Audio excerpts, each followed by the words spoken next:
प्रकृते भद्राये नियताः प्रणताः स्मतां सर्वमंगलमांगल्ये शिवे सर्वार्थसाधिके शरण्ये त्र्यंबके गौरी नारायणी नमोस्तुते। देहि सौभाग्यमारोग्यं देहि मे परमं सुखं रूपं देहि जयं देहि यशो देहि द्विषोजहि।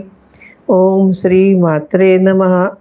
अवधूत चिंतन श्री गुरुदेव दत्त सद्गुरुनाथ महाराज की जय। जय जय रघुवीर समर्थ। काल आपण प्रभासा हे देवीचं नाम आणि ओम प्रभासाये नमः या मंत्राचे महत्त्व, अर्थ, सामर्थ्य, प्रभाव इत्यादी सर्वांचं अध्ययन केलं। 6 तेजाची ठिकाणं ज्याला अग्नी असं म्हटलं आहे ती कोणती, त्याची प्रभा म्हणजे त्याच्यामधलं तेज कोणतं, असं आपण पाहिलं की त्यामध्ये विश्व आणि मनुष्य यातलेच हे परस्पर संबंध आहेत असं आपल्याला दिसून येतं।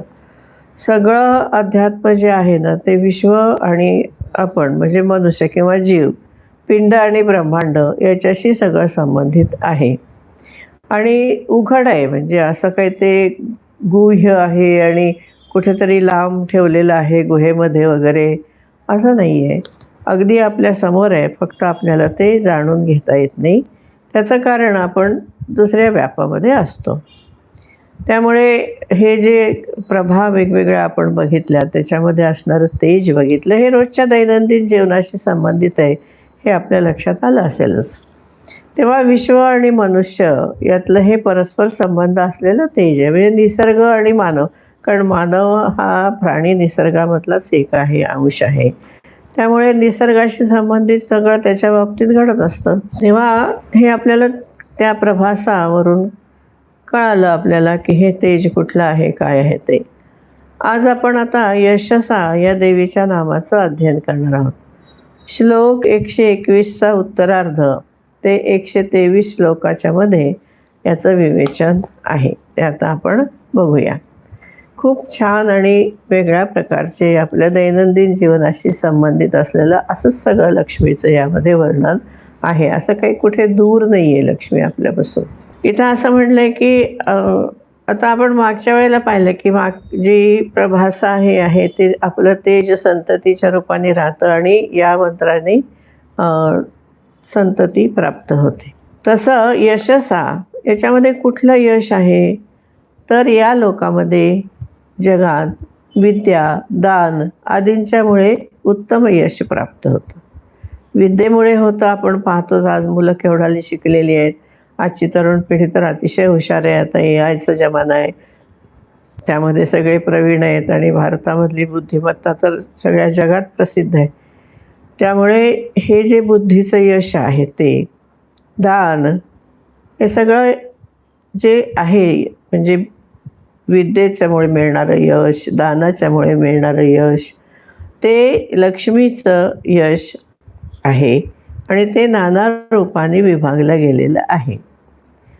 त्या यशाचे जे रूप किंवा विभाग आहेत म्हणजे यश, तेज, श्री, हे माझेच म्हणजे लक्ष्मीचे विभाग आहेत, हे लक्षात घे असं लक्ष्मी इंद्राला सांगते।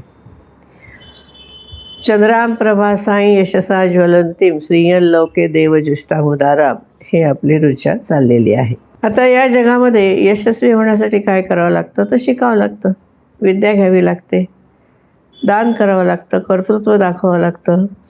जर मान्यता मिळवायची असेल तर उत्तम गुणांचा अंगीकार करावा लागतो। आपल्याला क्षणोक्षणी प्रत्येक श्लोकामध्ये ज्ञानेश्वरी, दासबोध, तुकाराम महाराजांची गाथा, ह्या सगळ्या आपल्या संतांच्या लिखाणाचं, वाङ्मयाचं आपल्याला खूप उपयोग होतो आणि त्याची सतत आठवण होते। तसं इथं जे म्हटलं आहे की उत्तम गुणांचा अंगीकार करावा लागतो यश मिळवण्यासाठी, मान्यता मिळवण्यासाठी। तर ते कसं आहे, तर समर्थ रामदास काय म्हणतात बघूया। अवगुण सोडिता जाती, उत्तम गुण अभ्यासिता येती, कुविद्या सांडून शिकती शहाणे विद्या। श्रीराम दासबोध 14वा दशक आहे, त्याच्यामधला 6वा समास 5वी ओवी।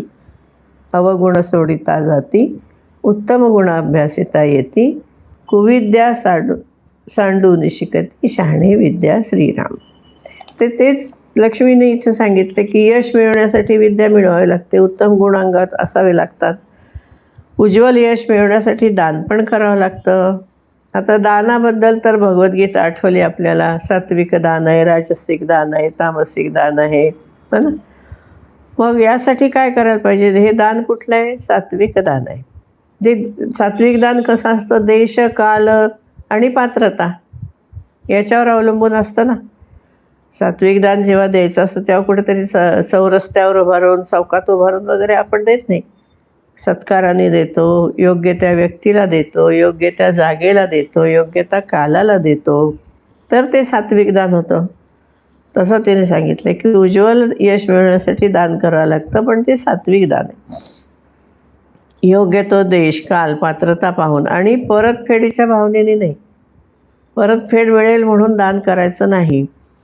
तेव्हा हे असं दान जे दिलं जातं ते सात्विक दान. गीतेमध्ये म्हटलेलंच आहे की दातव्यमिति यद्दानं दीयते अनुपकारिणे, देशे कालेच पात्रेच तद्दानं सात्विकं सुहृतम्.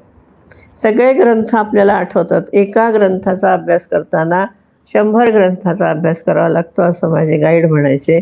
ते खरं आहे. आत्ताच आपण बघितलं ना किती ग्रंथांचा आपण संदर्भ घेतलेला आहे. तर हे 17व्या अध्यायातला 20वा श्लोक आहे दानाबद्दलचा. तर ते सात्विक दान आहे. आता उत्तम विद्या, सात्विक दान, यत्न, परोपकार याने मिळणारं उज्ज्वल यश म्हणजे काय आहे? देवीचं स्वरूप आहे. यशलक्ष्मी म्हणतात तिला. अष्टमहालक्ष्मी ज्या आहेत ना, त्यात संतान लक्ष्मी आहे, धनलक्ष्मी आहे, धान्यलक्ष्मी आहे, जयलक्ष्मी आहे, यशलक्ष्मी आहे, है ना, विद्यालक्ष्मी आहे. अशा अष्टमहालक्ष्मी ज्या सांगतात त्यामध्ये हे आहे. म्हणजे उज्ज्वल यश हे देवीचं स्वरूप आहे. ही लक्ष्मी प्राप्तीच आहे उज्ज्वल यश म्हणजे. आणि हे यश नाना रूपाने विभागलं जातं. हे कुठलं विभाग आहे? तर यश म्हणजे तेज, श्री, कीर्ती अशी यशाची वेगळी रूपं लक्ष्मीने इथं सांगितली आहेत. आता हे कसं आहे? तेज बघा कसं असतं. काल आपण प्रभा बघितल्या, त्याच्यामधलं तेज बघितलंच. आता इथं तेज पुन्हा का सांगितलं त्यांनी? तर हे बुद्धीचं आणि वीरतेचं तेज आहे. हे जे तेज आहे ते बुद्धीचं, आपण म्हणतो ना की त्याचं दिमाग तेज आहे. तेज आहे म्हणजे काय? त्याच्यामध्ये तेजस्विता आहे, त्यामुळे त्याला यश मिळणारच. आणि वीर आहे तो, हो ना, त्याच्यामध्ये तेज आहे असं म्हणतो आपण. त्यांच्या अंगामध्ये तेज आहे म्हणजे काय? वीरता आहे. त्यामुळे वीरतेचं तेज आहे. जे हे तेजाचं रूप काय सांगितलं? बुद्धी आणि वीरता. आता श्री म्हटलंय तिने, तेज, श्री आणि कीर्ती. तर श्री कोणती आहे? सर्व प्रकारची संपत्ती. कोणती? शारीरिक. शरीर स्वास्थ्य असेल, स्वस्थ असेल तरच माणूस कार्य करू शकतो ना काहीतरी. हे शरीर संपत्ती आहे. आपण म्हणतो सुद्धा शरीर कमावलं पाहिजे. ही संपत्ती मिळवण्याची अर्थ आहे तो एक. मिळवायचा असतो, तो प्राप्तव्य आहे. त्यामुळे शरीर चांगलं असणं याच्यासाठी अलीकडे केवढ्या जिम वगैरे आहेत बघा, योगासनं आहेत. हल्ली लोकांमध्ये चांगली जागृती आहे याच्याबद्दल, शरीर स्वास्थ्याबद्दल. त्यामुळे शारीरिक संपत्ती ही याची आपल्याला गरज असते, त्याशिवाय कार्य करता येत नाही. दुसरी बौद्धिक संपत्ती लागते आणि तिसरी लौकिक. धन पाहिजे ना घरामध्ये. संसारी असावे सुवर्ण आणि परमार्थी पंचीकरण असं समर्थांनी पण म्हटले. संसारामध्ये धन असणं आवश्यक आहे. आवश्यक त्या गरजा तरी आपल्या पुऱ्या झाल्या पाहिजेत ना. नाहीतर सगळं पोटासाठी मिळवण्यातच सगळं आयुष्य जायचं. तसं नाही आहे. तर लौकिक संपत्ती पण पाहिजे आणि पारमार्थिकसुद्धा तेज असतं. पारमार्थिक संपत्ती असते. संतांच्या जवळ कोणती संपत्ती आहे? पारमार्थिक संपत्ती. आणि परमार्थामध्ये सगळंच येतं, लौकिक पारलौकिक. किंबहुना चराचर आपणची झाला. स्थावर जंगम सगळं ते त्यात स्वरूपच होऊन जातात. ती त्यांची पारमार्थिक संपत्ती. आता कीर्ती. तिसरं काय सांगितलं त्यांनी? कीर्ती हे रूप आहे. कीर्ती कशाने होते? तर कीर्ती जी मिळते ती जी आहे ती त्यागाने मिळते. कीर्ती कशाने मिळते? त्याग केल्याने मिळते. आता एक संस्कृतचं सुभाषित आहे, अभ्यासामागं विद्या येते, उद्योगामागे संपत्ती येते, त्यागामागे कीर्ती येते आणि कर्मामागे बुद्धी येते. अशा अर्थाचं एक सुभाषित आहे. खूप छान आहे सुभाषित ते. अभ्यास सारिणी विद्या. अभ्यास केल्याशिवाय विद्या येत नाही आणि अभ्यासच काय? पुन्हा पुन्हा प्रवृत्तीर अभ्यास. तेच ती गोष्ट पुन्हा पुन्हा केली की त्याचा अभ्यास होतो, सराव होतो. तसं अभ्यासाबद्दल अभ्यासाशी येथे सर्वथा दुष्कर ऐसे नाही असं म्हटलं आहे ज्ञानेश्वर माऊलींनी. आणि तुकाराम काय म्हणतात आपले? तुकोबा माऊली काय म्हणते? तुकोबा म्हणतात की ओले मूळ भेदी खडकाचे अंग, अभ्यासाशी सांग कार्यसिद्धी. तुकोबा म्हणतात ओले मूळ भेदी, छोटंसं मूळ असतं, खोळ असतं, पण ते भेदी खडकाचे अंग, खडकातून कोंब येतो. अभ्यासाशी सांग कार्यसिद्धी म्हणजे खूप अभ्यास केला की कार्यसिद्ध होतं. संतांनी हेच सांगितलेले ते सगळ्या ग्रंथामध्ये आहे. संतांचे अभंग जरी आपण नीट वाचले ना तरी आपल्याला सगळे ग्रंथ कळतील, इतकं त्यामध्ये ज्ञान आहे. तर तुकाराम महाराज आपल्याला सांगतात अभ्यास करा. अभ्यास सारिणी विद्या, मला विद्या येते. लक्ष्मी उद्योग सारिणी, कामधंदा केला तर लक्ष्मी येते. असेल माझा हरी तर देईल खटल्यावरी, असं बसून येत नाही. संपत्तीसाठी उद्योगधंदा करावा लागतो. त्यागानुसारिणी कीर्ती, ते आपण दधीची ऋषींची गोष्ट माहिती आहे आपल्याला. त्यांनी आपल्या शरीराचा त्याग केला आणि त्यांच्या हाडापासून इंद्राने वज्र तयार केलं. एवढा त्यागाची परिसीमा आहे. किंवा दानशूर कर्ण म्हणतो आपण, त्यांनी आपली कवच कुंडलाचा त्याग केला. तेव्हा अशी उदाहरणं आपल्याकडे आहेत. किंवा शिबीराजाची एक कथा आहे बघा. ते शिबीराजासुद्धा आपलं मांस काढून त्या सशाण्याला देतो त्या कबुतराला वाचवण्यासाठी. असे त्यागी लोक आपल्याकडे खूप झालेले आहेत. त्यामुळे त्यागानुसारिणी कीर्ती, ते कीर्तिमान झालेत. आणि बुद्धी कशी होते? कर्मानुसारिणी. तुम्ही जर चांगलं कर्म केलं असेल तर चांगली बुद्धी होते, वाईट कर्म केलं असेल तर वाईट बुद्धी होते. लहानपणापासून जर चोरी करायची सवय लागली तर तशीच बुद्धी होणार. लहानपणापासून व्यसन करायची सवय लागली तर तशीच बुद्धी होणार. आणि लहानपणापासून अभ्यास करायचे, उत्तम गुणांगी करायचे, सत्संग करायचं, शास्त्र वाचन करायचं, असं जर असेल तर ती बुद्धी त्याप्रमाणे होणार.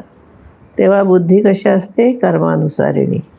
त्यामुळे कीर्ती ही त्यागानुसारिणी आहे, अशा अर्थाचं हे सुभाषित आहे. आता त्यागात शांतिरानंतरम, त्यागामुळे शांती मिळते.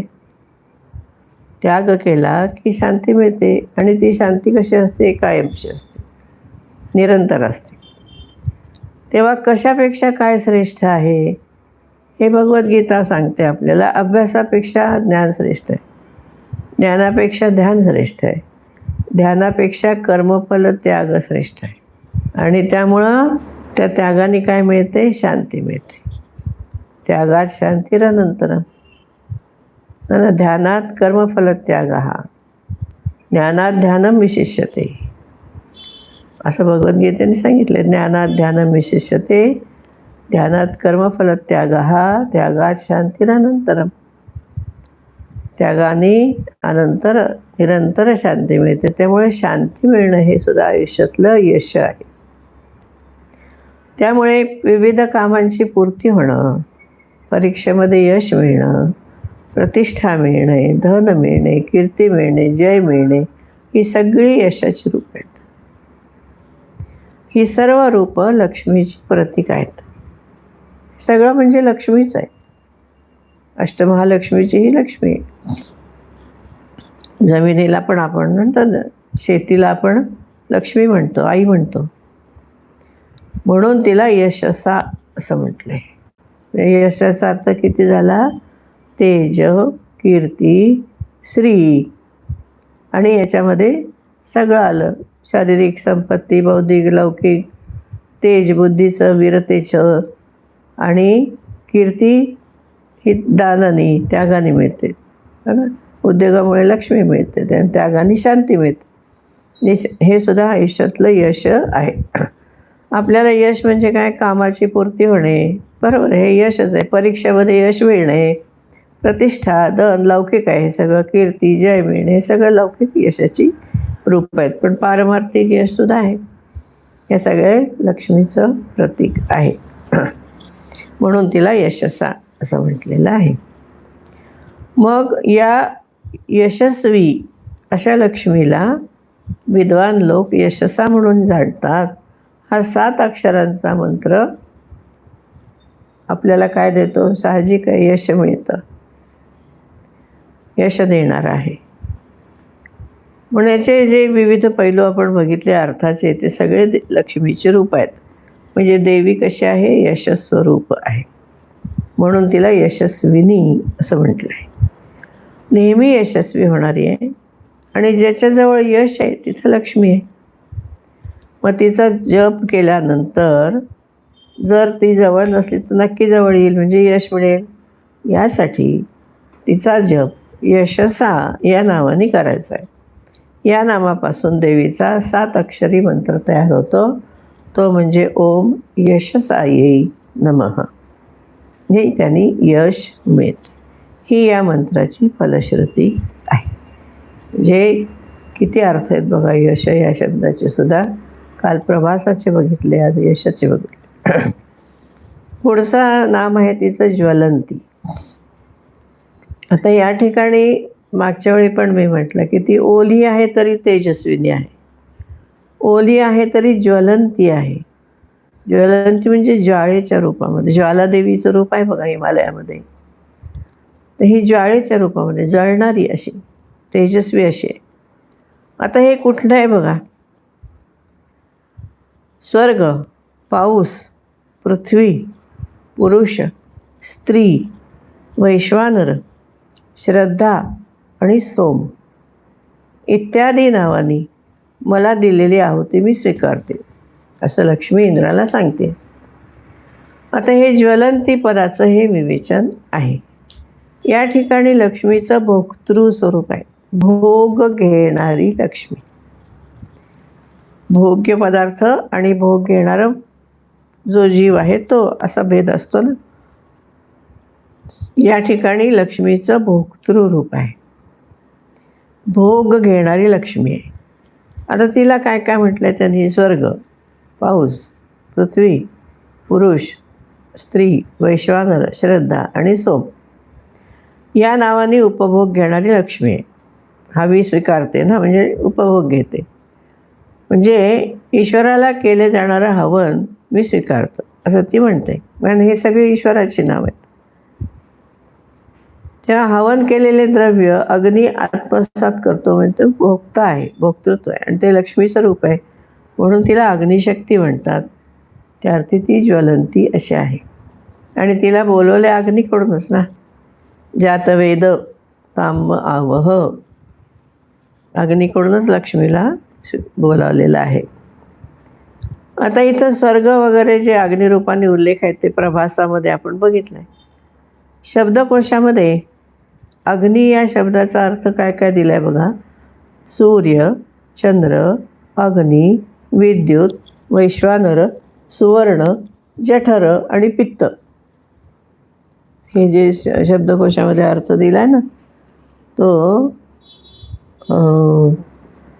याच्यातून घेतलेला आहे, मी डिक्शनरीमधून घेतलेला आहे. तर ही जी संस्कृत इंग्लिश डिक्शनरी आहे त्याच्यामध्ये हे अर्थ दिलेले आहेत की काय काय आहे.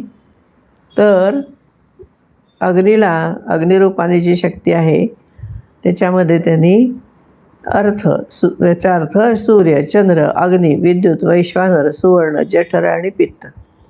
पित्ताने सुद्धा आग होते म्हणतो ना आपण.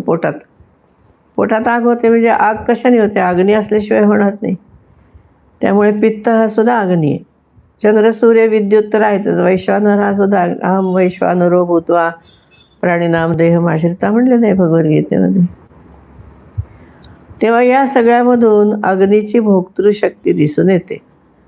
आता आपण बघितले की आगमामध्ये 2 प्रकारांनी शक्ती विभागली असं आपल्याला सांगितलं. अग्निशक्ती आणि सोमशक्ती. एक आहे उष्ण, एक आहे थंड. म्हणून अग्निरूपाने लक्ष्मीची भोक्तृशक्ती जी आहे ती इथं सांगितली. योगशिखा नावाचं उपनिषद आहे. योगशिखोपनिषदात देवीच्या अग्निज्वाला स्वरूपाचा उल्लेख आहे. ते असं आहे, दीपज्वालेंदू खद्योत विद्युन्नक्षत्र भास्वराहा दृश्यन्ते सूक्ष्मरूपेण सदा युक्तस्य योगिनः. योगशिखोपनिषद 2:16 असा याचा रेफरन्स आहे. तेव्हा तर अग्निज्वाला स्वरूपाचा उल्लेख आहे.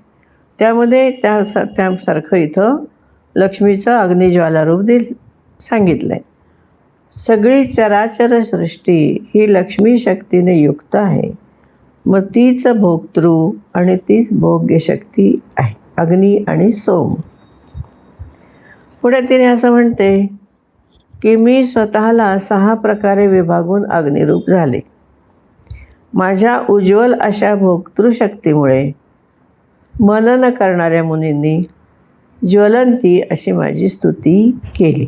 आता हे कोणते आहे? पुन्हा आपण मागं बघितलं की 99 आणि 100व्या श्लोकामध्ये पण ज्वलंती हा नाम आलं होतं. इथं तेजस्वी, शिखायुक्त, ज्वालारूप असा अर्थ सांगितला. या ठिकाणी ह्या ज्वलंतीमध्ये काही ठिकाणी 2-2 नाव आले ना. चंद्रा नाव आले 2 वेळेला, ज्वलंती नाव आलेलं आहे 2 वेळेला. त्या ज्वलंतीचा अर्थ आपण आधी बघितला तो शिखायुक्त, तेजस्वी, ज्वाला रूप असा बघितलं. आणि या श्लोकामध्ये हा 125वा श्लोक, यामध्ये ज्वलंतीचा अर्थ काय? 124-25मध्ये भोक्तृशक्ती, उपभोग घेणारी शक्ती. त्यामुळे अग्नीची हवी ग्रहण करण्याची क्षमता इथं दाखवली. हवी मी घेते म्हणले ना तिने. कुठे कुठे म्हटलं आहे स्वर्ग, पाऊस, पृथ्वी, पुरुष, स्त्री, वैश्वानर, श्रद्धा, सोम.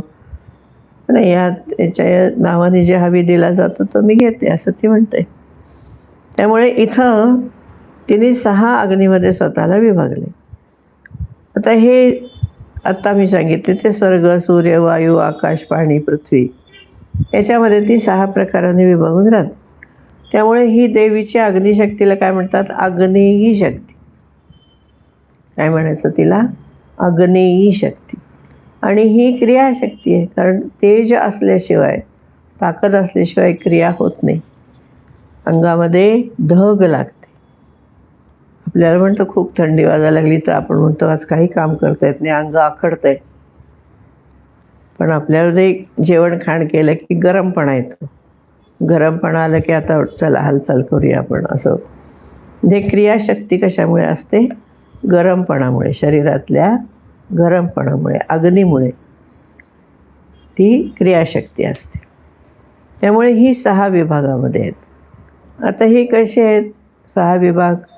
कला, तत्व, वर्ण, पद, मंत्र आणि भुवन. तर ही 6 चक्र काय आहेत? त्याला 6 मार्ग म्हटलेले आहेत. तिची संवृत्ती वगैरे असं सगळं पाहिलं आहे. तसं आता हे कला, तत्व, भुवन हे काय आहे हे सुद्धा आपण बघूयात. कला, वर्ण, कला, तत्व, मंत्र, पद आणि भुवन असे हे आपल्याला तिने 6 मार्ग सांगितले. क्रियाशक्ती जी आहे ती 6 विभागामध्ये असते आणि त्यामध्ये ती कार्य करते. त्याला षडध्वान असं म्हटलं लक्ष्मीतंत्रामध्ये. म्हणजे 6 मार्ग. ते कोणते आहेत? तर वर्ण आपण मुखाने उच्चार करतो. परा, पश्यंती, मध्यमा, वैखरी या वर्णाच्या रूपाने देवी प्रकट होते. कला कोणती आहे? ज्ञानादी वगैरे या सगळ्या कला आहेत, त्यांनी देवी व्यक्त होते. तत्व कोणतं आहे? आपण 4 व्यूह बघितले. वासुदेव, संकर्षण, अनिरुद्ध, प्रद्युम्न हे आपण बघितलेलं आहे. हे व्यूह आहेत. मंत्रामध्ये काय आहेत? तर मातृकापासून मंत्र तयार होतात. ते देवीची मंत्रमयी शक्ती आहे. पदामध्ये काय आहे? जागृती, स्वप्न, सुषुप्ती, तुरिया या जाणीवेच्या 4 अवस्था आहेत पदामध्ये. आणि भुवनामध्ये काय आहे? चेतना आणि अचेतन सृष्टीची अंतर्यामी शक्ती. अचेतनामध्ये शक्ती आहे. आपण म्हणतो दगडावर जर हात आपटला तर आपल्याला तो लागतो, त्यामध्ये शक्ती. आणि ही अंतर्गत चेतना जी आहे ती ज्ञानेश्वर माऊलींनी जागृत केली ना भिंत चालवताना.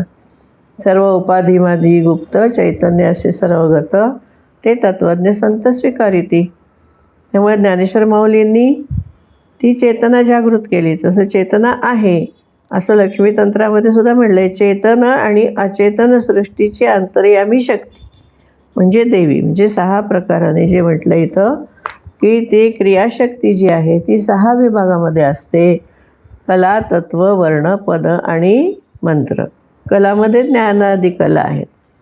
तेव्हा ही 6 चक्र किंवा मार्ग आहेत. यांना षडध्वान असं म्हणतात. जगाची उत्पत्ती करताना लक्ष्मी स्वतःला 6 मध्ये विभागते. त्यामुळे ती होते भोक्तृशक्ती. पुढं ती अशी म्हणते की माझं भोक्तृशक्ती रूप तेजस्वी अग्निरूप शक्ती जी आहे त्याबद्दल ऋषीमुनी विचार करतात, चिंतन करतात. त्यामुळे त्यांना माझं रूप ज्वलंती आहे असं समजतं. म्हणून ते मला ज्वलंती असं म्हणतात. सर्व चराचर सृष्टी लक्ष्मीपासून निर्माण झाली म्हणजे पराशक्ती. इथं आपल्याला माहिती आहे वासुदेव म्हणजे परब्रह्म, लक्ष्मी म्हणजे पराशक्ती म्हणजे ब्रह्म मूळचं वेदांतामध्ये आहे. तसं भोक्तृ आणि भोग्यशक्ती दोन्ही तीच आहे. आणि ही नारायणाची परब्रह्माची शक्ती असल्याने परब्रह्म स्वरूप आहे. तीच जगत रूपाने आपल्याला दिसते. म्हणून तीच भोक्तृ आहे आणि तीच भोग्यशक्ती आहे. याचे ज्ञान घेऊन जर उपभोग घेतला तर भोगता आणि भोग्य एकरूप होतात. कर्मबंधन राहत नाही. भगवद्गीता आली पुन्हा इथे. हे निष्काम कर्म कसं करायचं त्याचा हा एक मार्ग आहे. अग्नीही तोच, हवनद्रव्यही तोच. इथं गीतेतील ब्रह्म हेच हवी, ब्रह्म हाच अग्नी, ब्रह्माला सर्व अर्पण याचंही आपल्याला आठवण येते. काय म्हटले? ब्रह्मार्पणम ब्रह्महवीर ब्रह्माग्नौ ब्रह्मणाहुतम ब्रह्मैव तेन गंतव्यम ब्रह्मकर्म समाधिना. गीतेमधला श्लोक आहे 4थ्या अध्यायातला 24वा श्लोक. आता पुढे असं म्हटलेलं आहे की अग्नी आणि सोम असे 2 विभाग म्हणजे एक भोग्यशक्ती एक भोक्तृशक्ती. त्या 2 विभागामध्ये ती विश्वामध्ये आहे. दोन्ही रूपाने तीच आहे. या मंत्राने तिची जर स्तुती केली तर जी इच्छा असेल उपासकाची ती प्राप्त होते. हे त्याची फलश्रुती सांगितली. म्हणजे लक्ष्मीतंत्राचा 29वा जो अध्याय म्हणून मी मगाशी प्रस्तावना बघत होते की प्रस्तावनेमध्ये खूप गोष्टी मी आधी लिहिलेल्या आहेत. त्यामुळे इथं सगळ्याचा रेफरन्स दिला असं नाही. त्यामुळं प्रस्तावना आपल्याला अधूनमधून पाहावी लागते. तर प्रस्तावनेमध्ये दिलेलं आहे 29व्या अध्यायामध्ये अग्नी आणि सोम असे तिच्या शक्ती आहेत असं तिने म्हटलेलं आहे. तर तेजोमुखम तु यद्रूपम सा क्रियाशक्तिरुच्यते सैवाग्निरुच्यते शक्ती सर्वोपप्लव दाहनात. ऐश्वर्यसम्मुखम रूपम भूतिर्लक्ष्मीरितिरिता शक्तीला ऐश्वर्य भूयिष्ठा सामे सोममयी तनू. असं लक्ष्मीतंत्रातला 29व्या अध्यायामधले 8 आणि 9 श्लोक आहेत. तर अशा प्रकारे ती अग्नी आणि सोम, एक आहे भोग्यशक्ती एक आहे भोक्तृशक्ती. भोग घेणारी आणि भोग देणारी, भोग घेतले जाणारी अशी. तर क्रियाशक्तीद्वारे अग्निशक्ती ही कार्य करते आणि लक्ष्मी कशी आहे? ऐश्वर्याद्वारे सोमशक्ती काम करते. काय सांगितलं इथे? अग्निशक्ती ही क्रियाशक्तीद्वारे काम करते. मग अशीच म्हणलं की अंगात जर गरमपणा असेल तर आपण शक्ती असेल तर कार्य करू शकतो. आणि ऐश्वर्य, निसर्गामध्ये एवढं ऐश्वर्य पसरलेलं आहे. पश्चिमे योगम ऐश्वर्य म्हणलेलं आहे ना भगवंताने. तर ते ऐश्वर्यामध्ये सोमशक्ती कार्य करते. तेव्हा अग्नी ही शक्ती जी आहे ती कार्यरूपाने सगळ्या ब्रह्मांडामध्ये काम करते. कला, तत्व, वर्ण, भुवन, पद, मंत्र यांनी. अग्नी आणि सोम म्हणजे विश्वामध्ये लक्ष्मीचा वास आहे. हे सगळं विश्व ह्या 2 शक्तीने भारित आहे. बृहज्जापाल उपनिषदामध्ये असं म्हटलं आहे की विश्व अग्निसोमात्मक आहे. त्याची तनु रौद्री शक्तिकरी आहे आणि सोम अमृतमय आहे. हे त्याने असं म्हणले, अग्निसोमात्मकं विश्वमित्यरग्निराचक्षते रौद्री घोराया तैजसी तनुः संसत्तय अमृतमयः शक्तिकरी तनुः अमृतमयत प्रतिष्ठा सा तेजो विद्या कला स्वयं. बृहज्जाबालोपनिषद 2:1 असा त्याचा रेफरन्स आहे. तर बृहज्जाबालोपनिषदामध्ये म्हटलं आहे अग्नी सोमात्मक आहे. त्याची शक्ती जी आहे रौद्री आहे, शक्तिकरी आहे आणि सोम कसा आहे अमृतमय. या अग्निसोम तत्वाला उद्देशून ऋषी देवीला ज्वलंती असं म्हणतात. या विशेषनामापासून ओम ज्वलंते नमः असा मंत्र तयार होतो. या मंत्राने देवीची स्तुती करून ज्याला ज्याची इच्छा असेल ती वस्तू तो प्राप्त करून घेतो अशी त्याची फलश्रुती आहे. योगशास्त्राच्या दृष्टीने मूल तत्त्व समजलं की विश्व समजतं आणि विज्ञान ते शोधून काढते ना मूळ काय आहे विश्वाचं. त्यामुळे कोणतीही गोष्ट अनभिज्ञ राहत नाही. एकम ज्ञात्वा सर्वमरे विज्ञातम भवती असं उपनिषदात म्हटलं आहे. तसेच मूलतत्वापासून सृष्टी उत्पन्न झाली, त्यामुळे त्याची प्रक्रिया कळली की काही निर्माण करता येऊ शकतं. विज्ञान आपल्याला कितीतरी आज नवीन तयार करून दाखवतं आहे. या क्रियेला सामान्य लोक सिद्धी म्हणतात, पण हा मंत्र त्या दृष्टीने महत्त्वाचा आहे. पिंडी ते ब्रह्मांडी यत पिंडे तत् ब्रह्मांडे असा याचा विचार आहे. एक तत्त्व कळलं की सगळं समजतं. तेव्हा देवीच्या अग्निज्वाला रूपाचा उल्लेख ललिता सहस्त्रनामात आहे आणि हे देवीचं 71वं नाव आहे. ज्वाला मालिनिकाक्षी तप्त वह्नी प्राकार मध्यमा. ज्वाला मालिनिका क्षिप्त वह्नी प्राकार मध्यमा असं ललिता सहस्त्रनामामध्ये म्हटलेलं आहे. याचा थोडासा खुलासा आपण उद्या करून मग आपण पुढच्या श्लोकाला सुरुवात करूया. म्हणजे पुढचं नाम देवीचं. आता आपण थांबू. सर्वे भवन्तु सुखिनः, सर्वे सन्तु निरामयः, सर्वे भद्राणि पश्यन्तु मा कश्चित् दुःखभाग् भवेत्. ओम शांतिः शांतिः शांतिः. हरिः ओम. श्री गुरुभ्यो नमः. हरि ओम.